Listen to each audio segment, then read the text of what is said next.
Hello বন্ধুরা, যদি একদিন হঠাৎ করে আমাদের একমাত্র উপগ্রহ চাঁদ ধ্বংস হয়ে যায় তাহলে কি হবে? পৃথিবী ধ্বংস হওয়ার যত অনুমান অর্থাৎ হাইপোথেসিস আছে তার মধ্যে সবচেয়ে এই বিষয়টা বেশি বিপজ্জনক। আমরা জানি যে আমাদের পৃথিবীর ৭ ভাগ পানি ও ৩ ভাগ স্থল। আর এই পৃথিবীর ৭ ভাগ পানিকে যদি সত্যিকারের অর্থে কেউ নিয়ন্ত্রণ করে থাকে তাহলে সেটা হলো চাঁদ। চাঁদ পৃথিবীর চারদিকে ঘুরতে ঘুরতে পৃথিবীর সমুদ্রের পানিকে নিজের দিকে আকর্ষণ করে, যার কারণে সমুদ্রের জোয়ার ভাটা হয় এবং সমুদ্রের জলের স্তর অনেক উঁচু পর্যন্ত উঠে যায়। আমরা সবসময় দেখে থাকি সমুদ্রের বড় বড় ঢেউ উঠতে, যা দেখে আমরা স্বাভাবিকভাবেই মনে করি এই ঢেউগুলো হয়তো বাতাসের কারণে হয়। বাতাসের যোগদান এই ঢেউগুলোকে তোলার জন্য খুব অল্প ভূমিকা পালন করে। সমুদ্রে এই ঢেউগুলো ওঠার প্রধান কারণ হলো চাঁদের টান। ভাবলে সত্যি আশ্চর্য লাগে যে চাঁদ আমাদের পৃথিবী থেকে প্রায় ৩,৮৪,৪০০ কিলোমিটার দূরে আছে।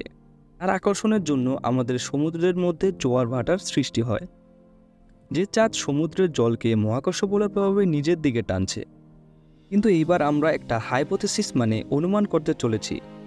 কাল্পনিকভাবে যদি আমরা ধরে নিই যে চাঁদ কোনো একটা কারণে ধ্বংস হয়ে গেছে এবং সূর্য ও পৃথিবীর মাঝখান থেকে যদি আমরা চাঁদকে সরিয়ে দিই, তখন কি হবে? সবকিছু আগের মতোই থাকবে নাকি পৃথিবী ধ্বংসের দিকে এগিয়ে যাবে? চলুন বিষয়টা আরও ভালোভাবে বোঝা যাক।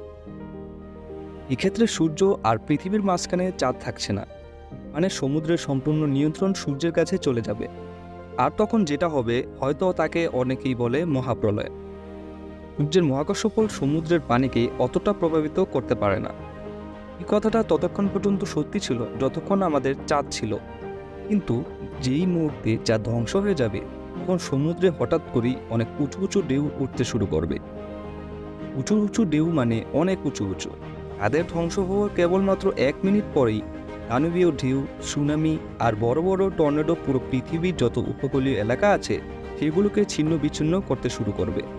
এই কারণে প্রত্যেকটা মানুষের মধ্যে একটা আশ্চর্য রকমের আতঙ্কের সৃষ্টি হবে।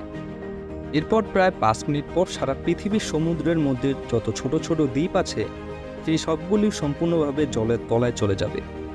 এরপর প্রায় ১ ঘন্টা পর উপকূল এলাকায় যত শহর এবং গ্রাম ছিল সেসবে সমুদ্রের তলায় তলিয়ে যাবে। এবং ঠিক তখনই হঠাৎ করে এই হাহাকার শান্ত হয়ে যাবে, কারণ পৃথিবীর যত সমুদ্র আছে তারা নিজেদের পানির স্তরকে ব্যালেন্স করে নেবে। এই কারণে আর বড় বড় ঢেউ উঠবে না।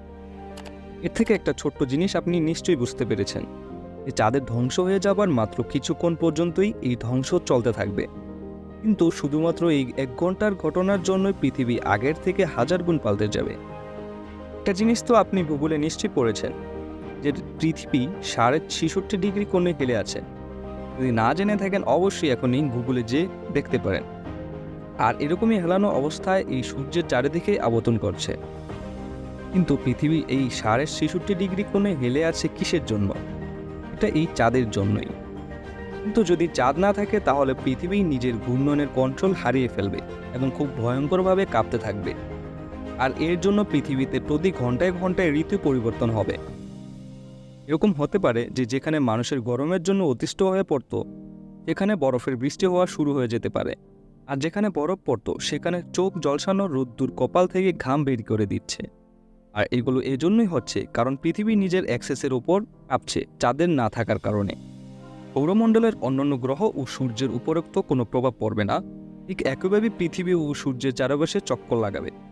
কিন্তু চাঁদের না থাকার কারণে পৃথিবী সূর্যের চারদিকে চক্কর লাগাতে লাগাতে ভয়ঙ্করভাবে কাঁপবে। এজন্য পৃথিবীতে ঘন্টায় ঘন্টায় ঋতু পরিবর্তন হবে। এর অর্থ হলো পৃথিবীতে সে সময় ঋতু নামে আর কিছুই থাকবে না। এর আমাদের চেনা পৃথিবী এক নিমিষেই অচেনা হয়ে যাবে। পৃথিবীর এই কাঁপার কারণে পৃথিবীর কোথাও না কোথাও কিছুক্ষণ পরপর ভয়ঙ্কর রকমের ভূমিকম্পের দেখা দেবে। আর এই কারণে পৃথিবীর যত আগ্নেয়গিরি ছিল সেগুলো সব জীবন্ত হতে শুরু করবে।